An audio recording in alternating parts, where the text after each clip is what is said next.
तर आज अधिवेशनाच्या पहिल्याच दिवशी महापुरुषांचा अवमान, राज्यातील महिला अत्याचार प्रकरण यावरून विरोधकांनी सरकारला घेरलं। प्रशांत कोरटकर आणि अभिनेते राहुल सोलापूरकर यांनी छत्रपती शिवाजी महाराजांबद्दल केलेल्या अवमानकारक विधानांवरून विरोधकांनी मोठ्या प्रमाणावर टीका टिप्पणी केली।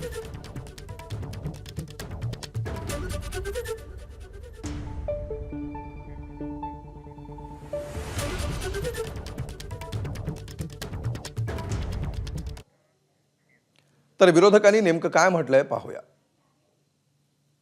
कायद्याची गरज नाहीये। कायदा म्हणजे महाराष्ट्र तुम्हाला महाराजांचा अपमान करतो, याच्यावर कायदा पाहिजे।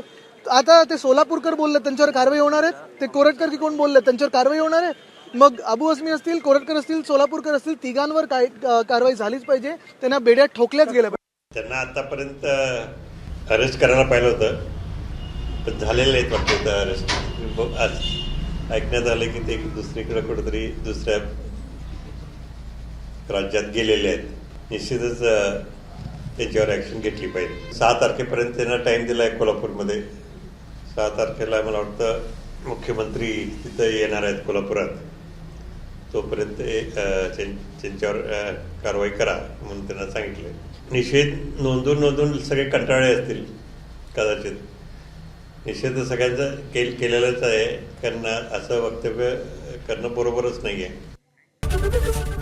एबीपी माझा, उघडा डोळे बघा नीट।